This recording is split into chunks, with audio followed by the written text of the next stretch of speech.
أعوذ بالله من الشيطان اللعين الرجيم. بسم الله الرحمن الرحيم. الحمد لله رب العالمين، والصلاة والسلام على أشرف الأنبياء والمرسلين، سيدنا ونبينا وشفيعنا وحبيب قلوبنا وطبيب نفوسنا، مولانا ومولى الثقلين، محبوب رب المشرقين والمغربين، إمام القبلتين، سيدنا في الدارين جد الحسن والحسين، أبي القاسم محمد وآله الطيبين الطاهرين المعصومين المظلومين المنتخبين المنتجبين، ولعنة الله على أعدائهم وغاصبي حقوقهم ومنكري فضائلهم ومصائبهم وسخاوتهم وشجاعتهم وأمانتهم وصداقتهم وعظمتهم وعطشهم أجمعين من الآن إلى قيام يوم الدين. أما بعد، فقد قال رسول الله صلى الله عليه وآله وسلم: يا علي لا يحبك إلا مؤمن ولا يبغضك إلا منافق. صلوات پڑھیں بر محمد و آل محمد. گزارش ہے ذرا سا اور آگے آ جائیں، مہربانی ہوگی تاکہ بعد میں آنے والوں کو مشکل کا سامنا نہ کرنا پڑے. ذرا سا آگے آ جائیے. بہت مختصر وقت دیا گیا ہے اور اس مختصر وقت میں کوشش کرتا ہوں کہ چند معروضات فضائل اہل بیت، فضائل علی ابن ابی طالب علیہ الصلوۃ والسلام کے حوالے سے چند گوشے آپ حضرات کی پاک و پاکیزہ سماعتوں کی نظر کروں. دیکھیے، کائنات کا سب سے بڑا رسول جسے اللہ نے صادق و امین بنایا، وہ علی کے حوالے سے ارشاد فرما رہا ہے.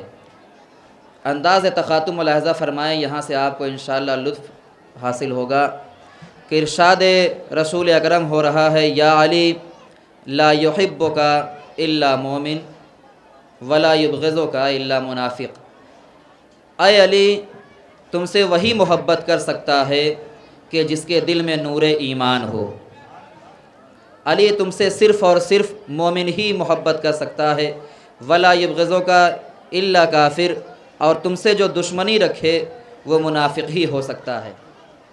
گویا کہ رسول اللہ نے قیامت تک کے لیے واضح کر دیا کہ علی کی محبت کا معیار ایمان ہے، علی کے بغض کا معیار نفاق ہے. اگر بات پہنچے تو میرے ساتھ رہیے گا تاکہ مجھے احساس ہو کہ میں اپنی بات کو واضح کر لے جانا چاہتا ہوں. دیکھیے، میں یہ چاہتا ہوں کہ جس طریقے سے میں نے رسول اللہ کی ایک ایسی حدیث پیش کی جس کا پہلا لفظ ہی یا علی ہے، مصطفیٰ بھائی، جس کا پہلا لفظ ہی یا علی ہے، لہٰذا میں یہ چاہتا ہوں کہ ہماری جو یہ 35-40 منٹ کی مجلس ہو، یہ یا علی کے نعروں کے سائے میں ہوتی رہے، تاکہ ہم اور آپ کم از کم لفظ یا علی اس کا ورد کرنے سے بھی ثواب حاصل کرتے رہیں اور یا علی کا لفظ سننے سے بھی ثواب حاصل کرتے رہیں. اب دیکھیے، کتاب کا نام لیتا ہوں، جناب آیت اللہ ابراہیم امینی کی لکھی ہوئی کتاب ہے جس کا نام ہے یا علی، اور اس کتاب کا ترجمہ جو کیا گیا سیتاپور سے تعلق رکھنے والے جناب حمید الحسن زیدی صاحب نے اس کا ترجمہ کیا، اور ترجمے کا نام یہ ہے اے علی. ادھر کتاب کا نام یا علی اور ترجمے کا نام اے علی.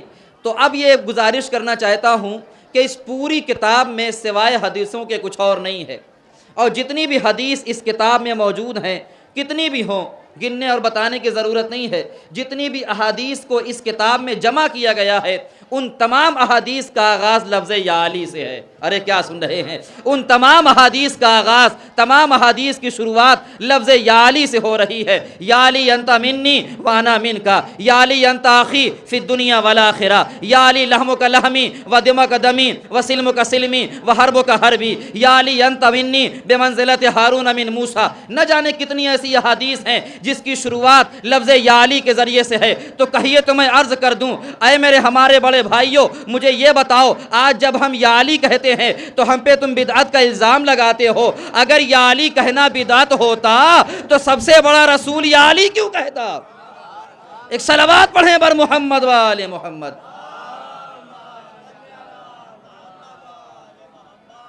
اب یہ یا علی کے ذریعے سے انداز خطاب ہے رسول کی زبان سے کہ اے علی تم سے کوئی محبت نہیں کر سکتا سوائے مومن کے۔ اب ذرا غور فرمائیے گا کہ علی کی محبت ظرف تلاش کرتی ہے۔ بہت تیزی سے آگے بڑھنا چاہتا ہوں کہ علی کی محبت کے لیے ظرف ہونا چاہیے، اور وہ ظرف اتنا زیادہ پاک و پاکیزہ ہونا چاہیے کہ جب اس میں محبت علی آئے تو نہ تو محبت علی پر کوئی اثر پڑے اور نہ ہی ظرف پر کوئی اثر پڑے، بلکہ اگر کوئی کم ظرف ہو تو محبت علی کے طفیل میں اعلیٰ ظرف بن جائے، اگر کوئی بد نصیب ہو تو محبت علی کے طفیل میں خوش نصیب بن جائے، اگر کوئی جاہل ہو تو وہ عالم بن جائے، بے عمل ہو تو با عمل بن جائے، ارے شیطان ہو تو بندہ رحمان بن جائے۔ ایک صلوات تو پڑھیں پر محمد و آل محمد پر۔ علی کی محبت مومن کی نشانی ہے۔ علی اس شخصیت کا نام ہے کہ جس نے خود اپنی ذات مقدسہ سے لوگوں کو اپنی بھی طرف مائل کیا اور اللہ کی بھی طرف مائل کیا، اپنی بھی طرف کھینچا اور اللہ کی بھی طرف کھینچا۔ آج دنیا خدا کو پہچانتی ہے، جہاں جہاں تک میری آواز جا رہی ہے، آج پوری کائنات خدا کو پہچانتی ہے، پورا عالم اسلام خدا کو پہچانتا ہے۔ میرا ایک سوال ہے کہ مجھے یہ بتائیں آپ نے خدا کو کیسے پہچانا؟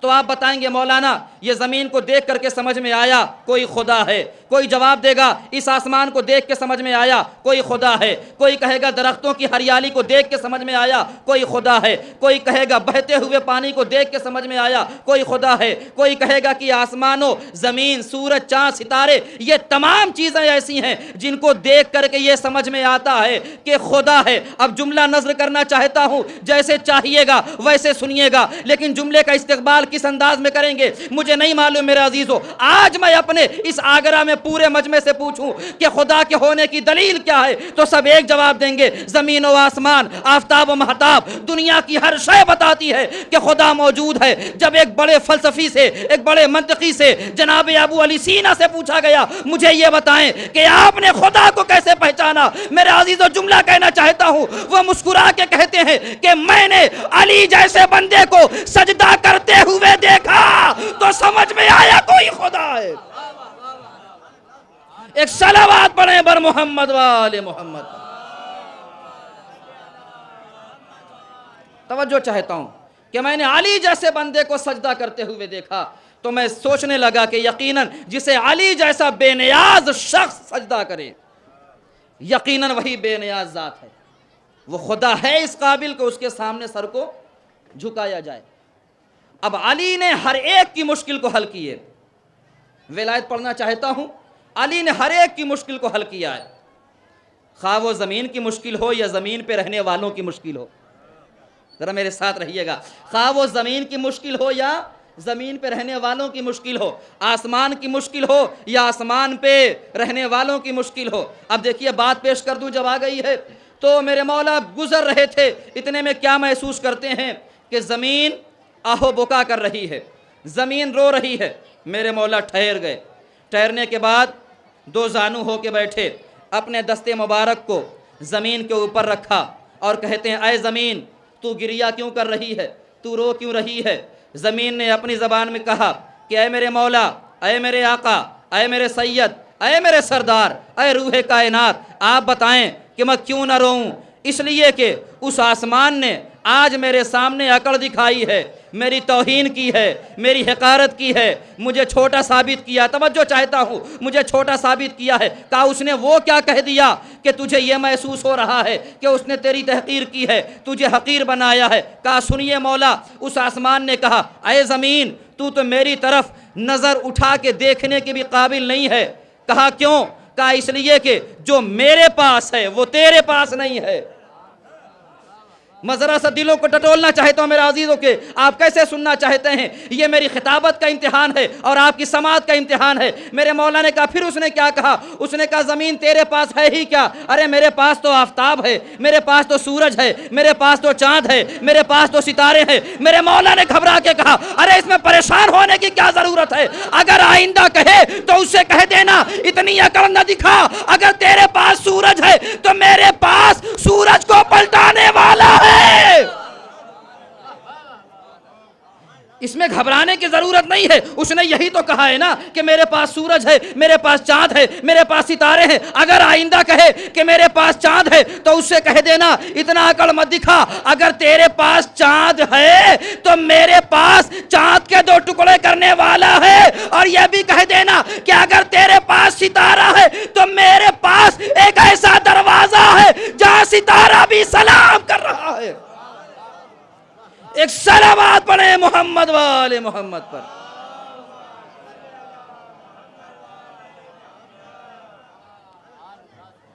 اب پھر رسول اللہ نے آواز دیا. سمجھیے کہ علی کیا ہیں، مگر علی کی محبت گندے ظرف میں نہیں آ سکتی. علی کی محبت طیب و طاہر ظرف میں آتی ہے. عرب کا ایک مقولہ ہے کہ القلب و مثل الکوزہ، کہ جو دل ہے ہمارا یہ دل ایک کوزے کے مانند ہے. مطلب یہ ہے کہ جب شب میں کوئی چیز آپ کسی برتن میں رکھیں گے اور یہ چاہیں گے کہ یہ چیز صبح تک ایسے ہی بنی رہے، اس میں کوئی خرابی نہ آئے، تو اس میں پہلی شرط یہ ہے کہ جس ظرف میں آپ کو شے کو رکھنا ہے اسے مانجیں، اسے صاف کریں، اسے طیب و طاہر بنائیں. میں نے کہا کیوں اتنی زحمت ہو رہی ہے؟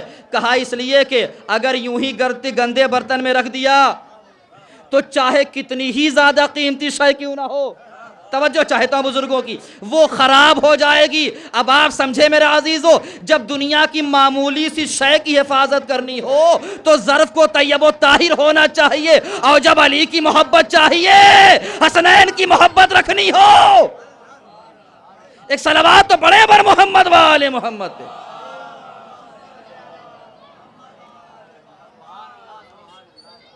اب رسول خدا نے فرمایا کہ کچھ چیزیں ایسی ہیں، میں حدیث سے اقتباس کر رہا ہوں کہ اے علی 3 چیزیں مجھے ایسی دی گئیں جو دنیا میں تمہیں ایسی دی گئیں جو دنیا میں کسی کو نہیں دی گئیں، اور 3 چیزیں مجھے ایسی ملی ہیں جس میں تم میرے برابر کے شریک ہو. اب وقت کم ہے اس لیے زبان بھی لکنت کر رہی ہے، موضوع کو سمیٹنا ہے.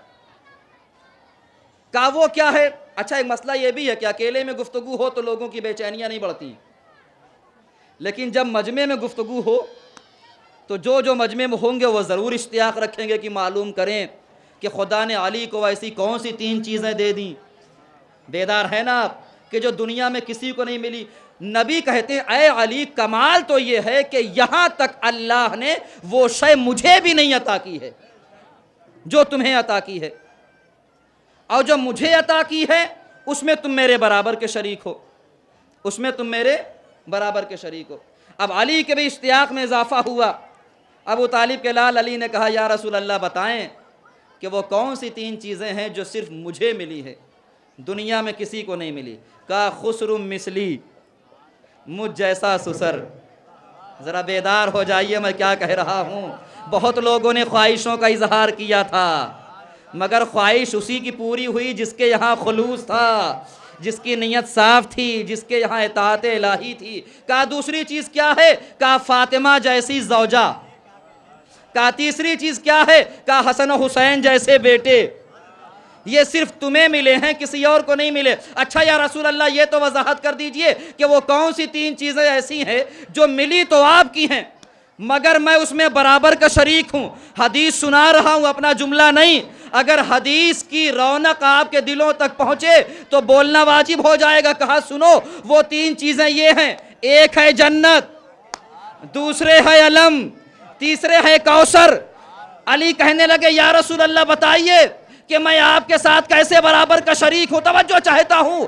کہا سنو علی، جنت تو مجھے ملے گی مگر بانٹنے والے تم ہوگے. ارے ذرا بیدار ہوئیے میرے عزیزوں، میں کیا عرض کر رہا ہوں. جنت تو مجھے ملے گی مگر بانٹنے والے تم ہوگے. علی سنو، علم تو مجھے ملے گا مگر اٹھانے والے تم ہوگے. اور اے علی سنو، اللہ نے کوثر تو مجھے دے دیا مگر پلانے والے.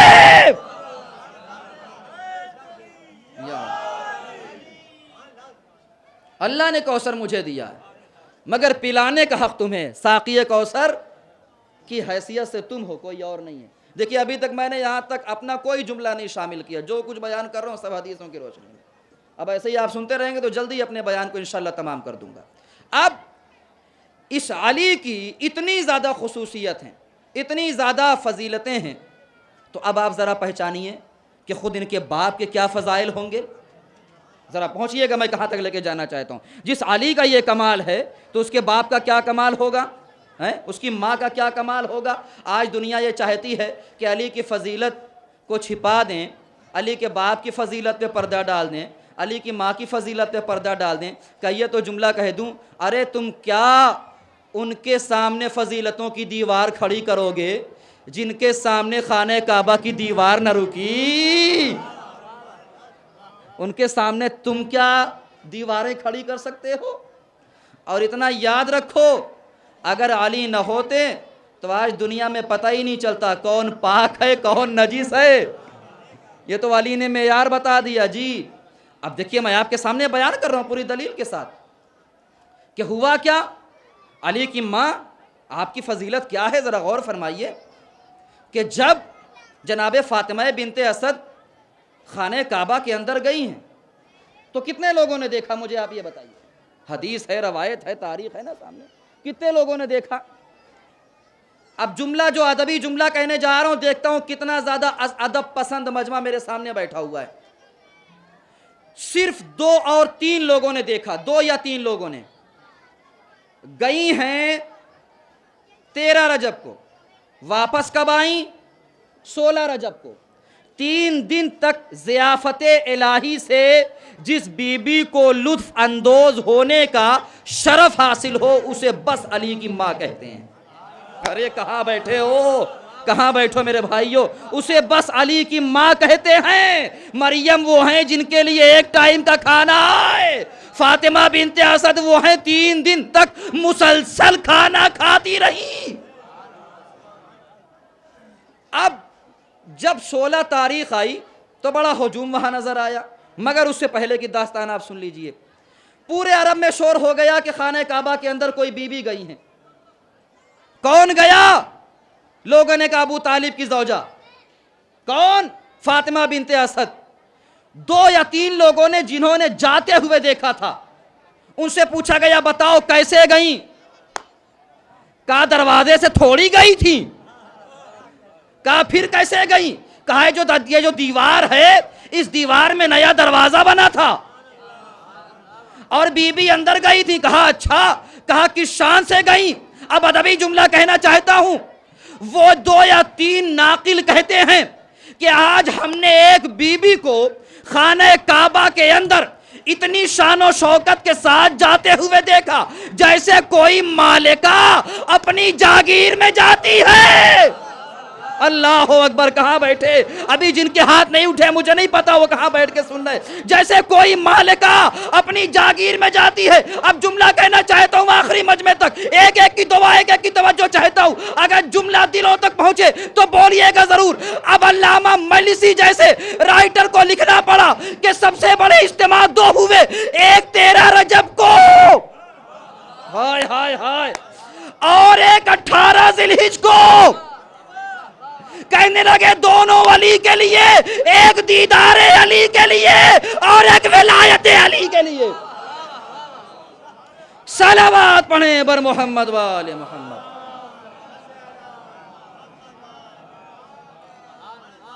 اور فرمایا آپ نے یہ دونوں اجتماع ان کے لیے ہوئے ہیں, باقی کسی اور کے لیے کوئی اجتماع نہیں ہوا ہے. تاریخ میں نظر ہے آپ کی نا. اب غور فرمائیے کہ جب بی بی خانہ کعبہ کے باہر آئیں تو بڑا ازدحام تھا, مگر آغوش میں علی کو لیے ہوئے تھیں. ایک جملہ کہہ دوں, شان فاطمہ بنت اسد, ایک جملے میں پڑھنا چاہتا ہوں. پوری تاریخ بہت سنی ہوگی آپ نے, مجھ سے سن لیجیے آپ.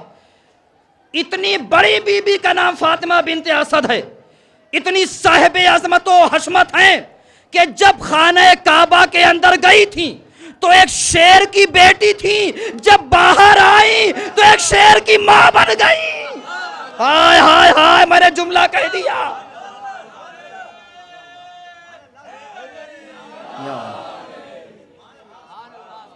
خدا آپ کو سلامت رکھے. اندر گئیں تو ایک اسد کی بیٹی تھی, باہر آئیں ایک شیر کی, ایک اسد کی ماں بن گئیں. اب لوگ آئے, لوگ آنے کے بعد کہنے لگے کہ چہرہ کس پہ جا رہا ہے، پیشانی کس کے جیسی ہے، رخسار کس سے مل رہا ہے۔ اب سنتے رہیے گا میرے عزیزو، رسول خاموش ہے۔ کیوں رسول خاموش ہے؟ کیا معاذ اللہ بولنا نہیں جانتے تھے؟ کہا نہیں، وحی الہی کا پہرا تھا، وحی الہی کا پہرا تھا، وحی کا نزول ہوا۔ رسول نے کہا پوچھو کیا پوچھ رہے تھے؟ چہرہ کس کے جیسا، ہاتھ کس کے جیسا، آنکھیں کس کے جیسی؟ رسول کی زبان گویا ہوئی، کہا سنو، علی اذن اللہ ہیں، علی عین اللہ ہیں، علی وجہ اللہ ہیں، علی ید اللہ ہیں۔ ارے حد تو یہ ہے علی نفس اللہ۔ ہائے ہائے ہائے میرے عزیزو، کعبے میں علی کی ولادت نہ ہوتی، کعبے میں علی کی ولادت نہ ہوتی، بتوں کی وہاں سے صفائی نہ ہوتی، یہ حضرت دل میں رکھتی نہ دنیا، خدا نے جہنم بنائی نہ ہوتی۔ واہ کیا کہنا ہے، نعرہ حیدری۔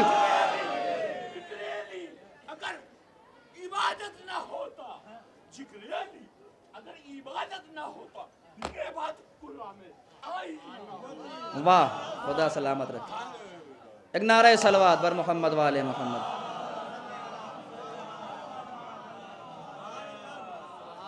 اب جب لوگ پوچھ رہے تھے تو خاموش تھے، وحی آئی تو زبان گویا ہوئی، اور وہی کہا جو وحی کہہ رہی تھی۔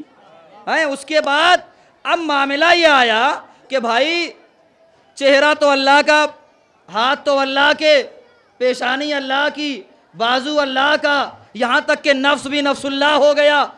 اب نبی کریں تو کیا کریں، اپنا کیا بتائیں علی میں؟ ہائے ہائے ہائے، ارے سب کچھ تو خدا کے نام ہو گیا علی کا، اب علی کی کون سی چیز بچی جو نبی اپنی طرف منسوب کرے؟ لوگوں نے کہا اے اللہ کے رسول، اب علی کی کون سی شے آپ کے جیسی ہے؟ مسکرا کے فرمایا یا علی لحموں کا لحمی و دموں کا دمی و سلموں کا سلمی، علی تمہارا گوشت میرا گوشت، تمہارا خون میرا خون، تمہاری سل میری سل، تمہاری جنگ میری جنگ۔ اس کا مطلب یہ ہے جو علی سے جنگ کرنے آیا وہ علی کے مقابلے میں نہیں بلکہ رسول کے مقابلے میں آیا۔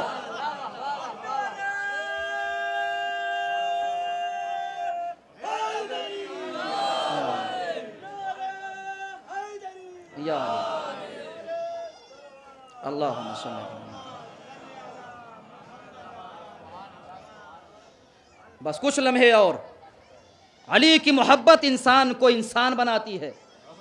جی کبھی یہ نہ سوچیں کہ علی کی محبت رکھ لیا تو کافی ہے، نہیں، علی کی محبت تب کافی ہوگی جب محبت کے ساتھ دلیل بھی ہو۔ ہائے ہائے ہائے، چاہنے والے بہت ہیں علی کے، دلیل کتنوں نے دی۔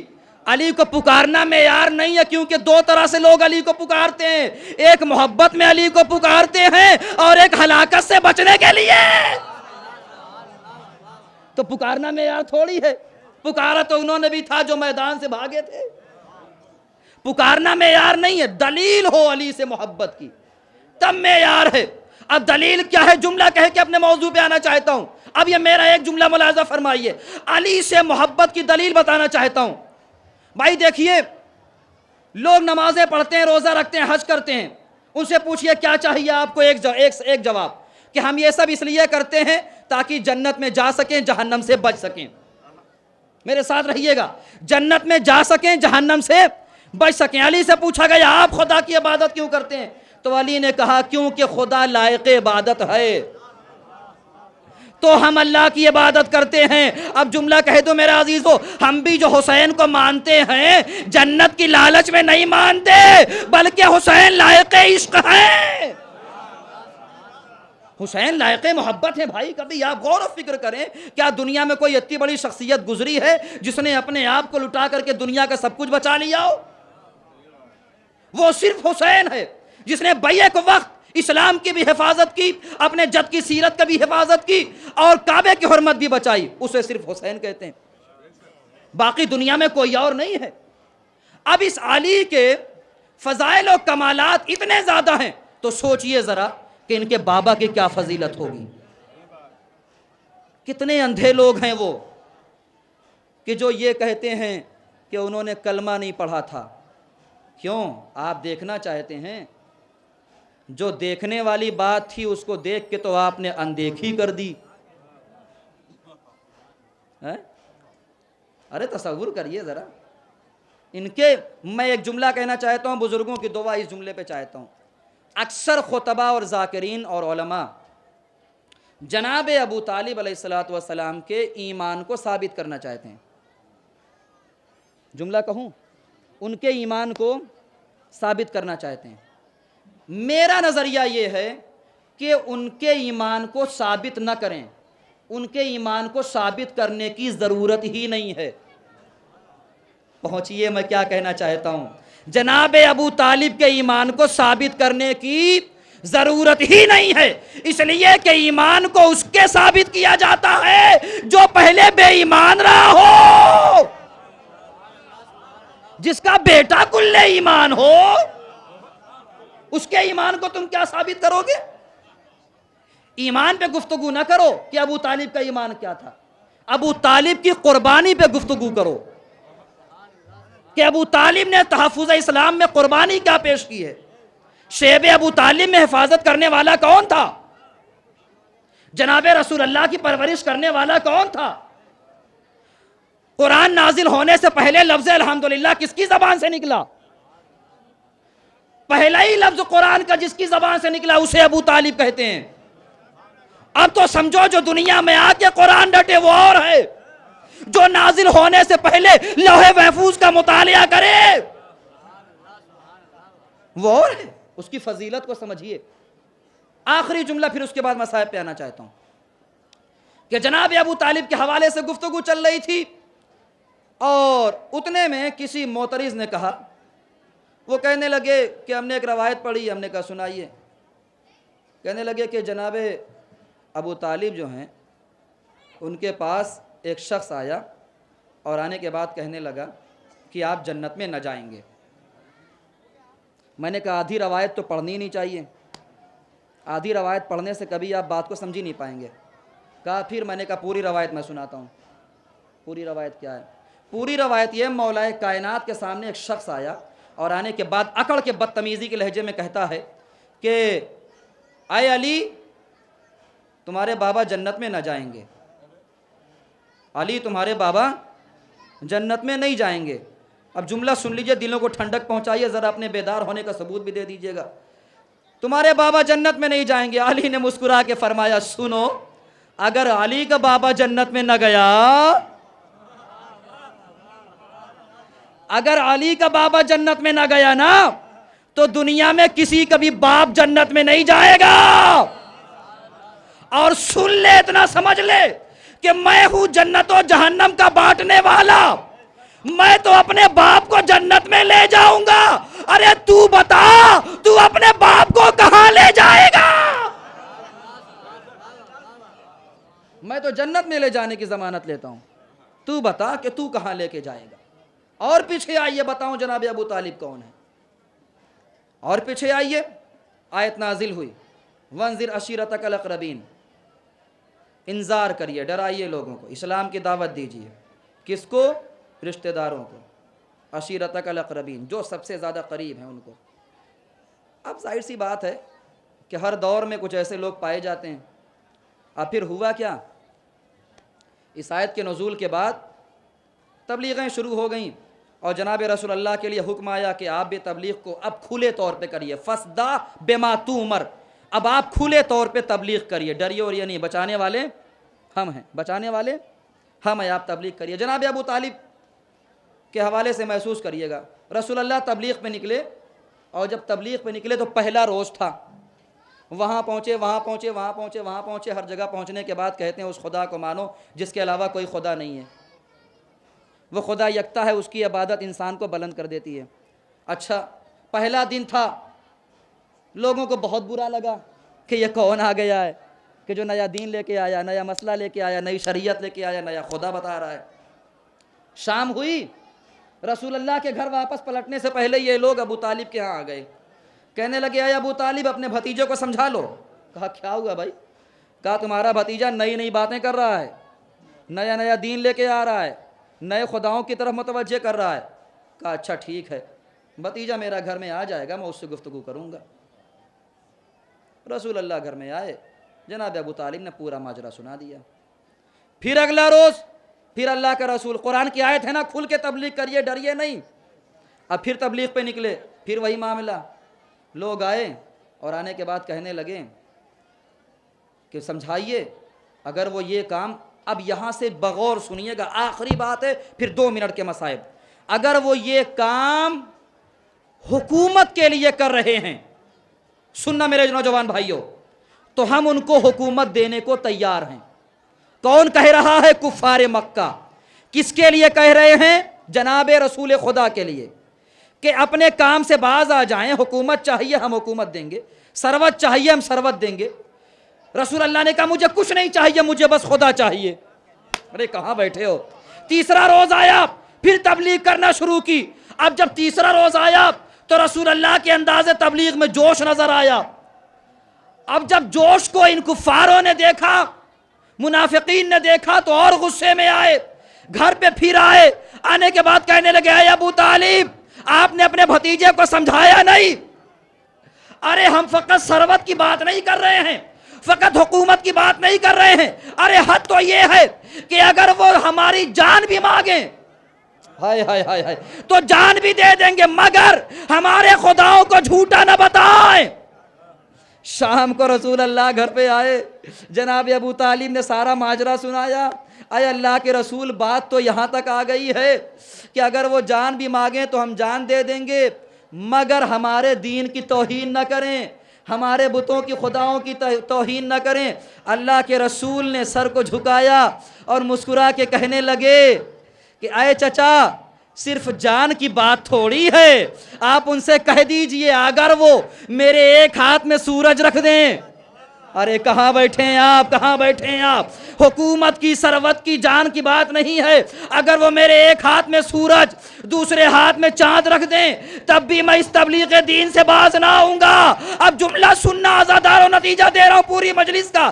جیسے یہ جملہ کہا، اتنے جوش میں کہا، اللہ کو یاد پسند آ گئی، کہا میرے حبیب، تو نے میرے دین کے لیے سورج کو بھی ٹھوکر مار دیا، ارے چاند کو بھی ٹھکرا دیا، حکومت کو بھی ٹھکرا دیا، تو لو آج سے چاند اور سورج تمہارے اختیار میں، جب چاہے نہ سورج کو پلٹانا، جب چاہے نہ چاند کے 2 ٹکڑے کر دینا۔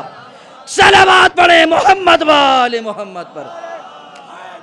یہ جگریلی ہے، یہ جگریلی ہے، بے گائے نہ رکے گا، یہ جگریلی ہے، رکا ہے نہ رکے گا، یہ پرچم عباس، یہ پرچم عباس جھکا ہے نہ جھکے گا، ان نعرہ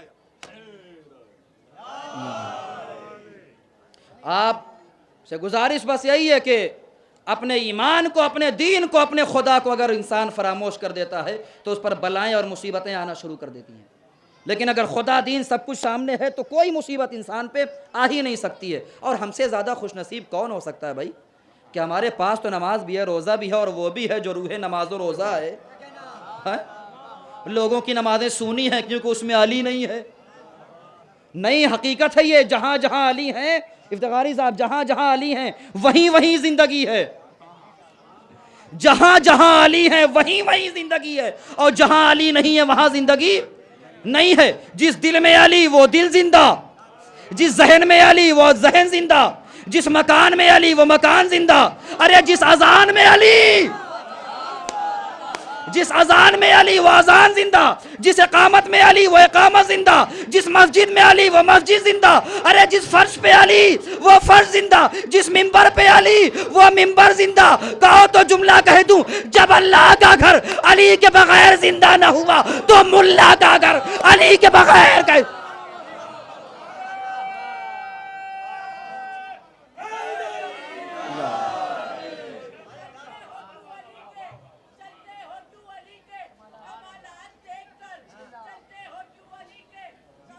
جزاک اللہ۔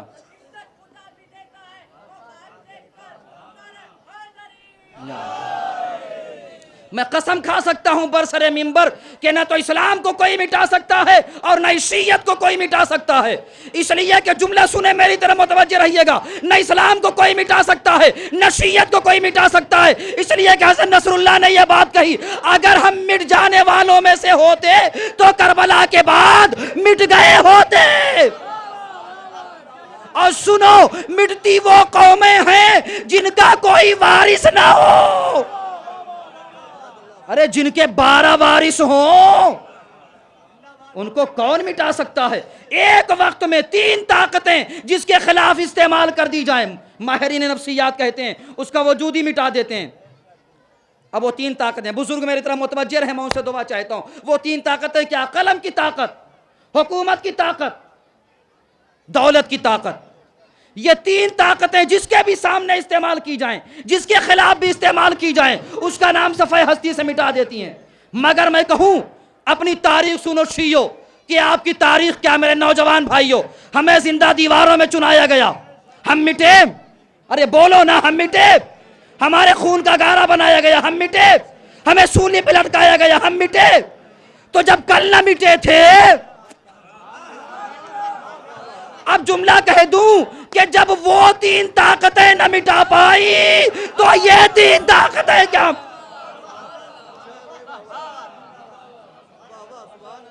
اب آئیے امام کے قول سے آپ کے قلوب کو منور کر کے مصائب پڑھ دوں کہ امام فرماتے شیعو کبھی گھبرانا نہیں، تمہیں کوئی مٹا نہیں سکتا۔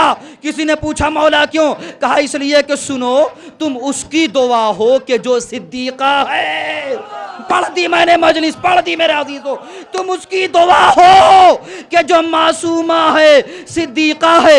ارے کسی امتی کی اماں کی دعا تھوڑی ہو، حسنین کی ماں کی دعا ہو، وہ جو کہہ دے وہ ہو جاتا ہے۔ میرے امام فرماتے ہیں پوری دنیا میں کچھ نہ باقی رہے، سب مٹ جائے، سب ختم ہو جائے، درہم برہم ہو جائے، اگر 2 لوگ بھی ہیں، اگر کوئی جملہ آہستہ سے کہوں تو خطابت کا ہنر ہو سکتا ہے، خطابت کی کمزوری نہیں۔ اگر 2 لوگ بھی ہوں دنیا میں تو اتنا یاد رکھنا کہ اس میں ایک زہرا کا بیٹا ہوگا اور ایک اس کا شیعہ ہوگا۔ کر دی میرے مولا نے بات تمام، تمہیں کوئی نہیں مٹا سکتا۔ سب مٹ گئے ہوں، 2 لوگ بھی بچے ہوں تو ایک امام ہوگا اور ایک اس کا امتی ہوگا انشاءاللہ۔ جیسے مجلسیں چل رہی ہیں، ہمارا دین اسلام چل رہا ہے، پروگرام چل رہا ہے، خدا کرے کہ ہمیشہ چلتا رہے، امام کے ظہور تک چلتا رہے، اس میں کسی بھی اعتبار سے کوئی فرق نہ آنے پائے، نہ تو ہمارے یہاں بدعملی ہو نہ بدعقیدگی ہو۔ جی دونوں چیزیں انسان کو تباہ کر دیتی ہیں۔ بس میرا وقت تمام ہو چکا ہے، ورنہ آپ کے سامنے بہت کچھ عرض کرتا۔ انسان اپنے سامنے اہل بیت کو رکھ کے سوچے کہ ہم کیا ہیں اور ہمارے لیے کیا مصیبت ہے۔ آج ہمارے اسلام پہ کون سی آفت ہے؟ اسلام پہ تو اس وقت آفت پڑی تھی کہ جب علی کے گلے میں رسی کا پھندا ڈال دیا گیا تھا، لیکن علی کے سامنے نبی کی وصیت یاد تھی، علی صبر کرنا، تلوار مت اٹھانا۔ تصور کریے، میں ایک جملہ کہہ کے آگے بڑھ جاؤں گا، اگر آپ سمجھ گئے تو انشاءاللہ ضرور روئیں گے۔ ہمارے معاشرے کا دستور کیا ہے کہ جب کسی گھر میں آگ لگ جاتی ہے تو ہم کیا کرتے ہیں؟ اپنا ہو یا پرایا، دوست ہو یا دشمن، فوراً پانی لے کے دوڑتے ہیں کہ اس کے گھر کی آگ کو بجھا دیا جائے۔ مگر ہائے زہرا، آپ کا مقدر، آپ کا دروازہ جلتا رہا مگر کوئی بجھانے والا نظر نہ آیا۔ ارے ظلم بالائے ظلم تو یہ تھا، جلتا ہوا دروازہ شہزادی کے اوپر گرا دیا گیا، شہزادی در و دیوار کے درمیان پس کے رہ گئی، تڑپ کے آواز دیا ہے فضا، میرا محسن شہید ہو گیا۔ آپ کی آواز گریہ بلند ہو گئی، خدا ان آوازوں پہ رحمتیں نازل فرمائے، خدا تمہیں کوئی غم نہ دے سوائے غم سید الشہداء کے۔ یہاں زہرا کی کنیزیں بیٹھی ہوئی ہیں، ہماری ماں بہنیں بیٹھی ہوئی ہیں۔ عزاداروں روایت پڑھنا چاہتا ہوں کہ روایت کہتی ہے کہ اگر انسان کی ایک انگلی ٹوٹ جائے تو اس ہاتھ کو اٹھانے کا دل نہیں چاہتا۔ کوئی زہرا سے پوچھے جس کا بچہ بھی مر گیا، پسلی بھی ٹوٹ گئی، ایک خطیب مجلس پڑھ رہے تھے، مجلس ختم کرنے کے بعد اتر کے دیکھتے ہیں کہ ایک عزادار ایک گوشے میں ٹیک لگا کے بیٹھا ہوا ہے، بیزار و قطار رو رہا ہے۔ اس کے قریب گئے، جانے کے بعد پوچھا کہ کون سے مصائب کے جملے نے تیرے دل کو اتنی تکلیف پہنچائی ہے کہ تو ابھی تک رو رہا ہے؟ وہ کہتا مولانا میں آپ سے کیا بتاؤں، برداشت کر سکیں گے؟ انہوں نے کہا ہاں بتاؤ۔ وہ کہتا میں پیشے سے ڈاکٹر ہوں اور اتفاق سے میں ہڈی کا ڈاکٹر ہوں۔ مجھے پتا ہے کہ جسم کی اگر ایک ہڈی بھی ٹوٹ جائے، میں نے پڑھ دیا مصائب مگر ہائے زہرا۔ وہ کہتا ہے کہ جس کے ریڑھ کی ہڈی ٹوٹ جائے، پسلیاں ٹوٹ جائے، جب وہ سانس بھی لے۔ اجرکم اللہ، 2 جملے بس، کتنی مصائب برداشت کیے ہیں حسنین کی ماں زہرا نے۔ لوگ مولا حسین کی فضیلت پڑھتے ہیں، مولا سجاد کے مصائب پڑھتے ہیں۔ میں ایک جملہ کہنا چاہتا ہوں، کسی نے آ کر کے پوچھا کہ اے حسن، جملہ سن لو، بہت رو گیا عزادارو، اے حسن مجھے یہ بتاؤ تمہاری زندگی میں سب سے بڑا مصیبت کا دن کون سا تھا؟ میرا مولا رو کے کہتا ہے میں وہ دن اور وہ منظر کبھی نہیں بھول سکتا جب میرے گھر کا دروازہ جل رہا تھا اور میں ایک ایک صحابی کا ہاتھ پکڑ کے کہہ رہا تھا کہ چلو میرا گھر بجھا دو، اس میں میری بہنیں رہتی ہیں، اس میں زہرا کی نوازیاں رہتی ہیں، مگر کسی نے میرا گھر۔ لیجیے عزادارو، سارے مصائب کو میں نے چھوڑ دیا۔ زہرا نے وصیتیں کرنا شروع کی، اے علی مجھے آپ ہی غسل دیجئے گا، اے علی مجھے آپ ہی کفن پہنائیے گا، اور ہاں علی میرے جنازے کو شب کی تاریکی میں اٹھائیے گا، فلاں فلاں کو میرے جنازے میں مت آنے دیجئے گا۔ ایک وصیت صرف پڑھنا چاہتا ہوں، برداشت کرنا چاہو تو برداشت کر لو، اگر دل کو چوٹ لگے تو ہائے زہرا کر کے رو لینا، انشاءاللہ خدا تمہارے گناہوں کو بخش دے گا۔ عزادار و راوی کہتا ہے، روایتیں بتاتی ہیں کہ تمام وصیتوں میں سب سے اہم وصیت جو علی کا ہاتھ اور کلائی پکڑ کے زہرا نے کی تھی، زہرا نے ایک مرتبہ ابو الحسن کی کلائی پکڑی اور کہتی ہیں اے ابو الحسن میرے چھوٹے بچے حسین کو پیاس بہت لگتی ہے، میرے چھوٹے بچے حسین کو پیاس بہت لگتی ہے، میں راتوں میں اٹھ کے پانی پلاتی ہوں، میرے بچے کی پیاس کا خیال رکھنا۔ وصیت تمام ہو گئی، زہرا دنیا سے چلی گئی، علی سرانے بیٹھ کے قبر یاسین پڑھ رہے تھے، قبر لرزنے لگی، پوچھتے ہیں بنت نبی کیا خطا ہو گئی؟ کہا جلدی گھر واپس جاؤ، ارے میرا حسین پیاس سے تڑپ رہا ہے، میں کہوں گا اے علی مدینے میں پیاس بجھا دی، کربلا میں آ جائیے گا، جب آپ کا لال 3 دن کا بھوکا پیاسا ہوگا، شمر کا کند خنجر چل رہا ہوگا۔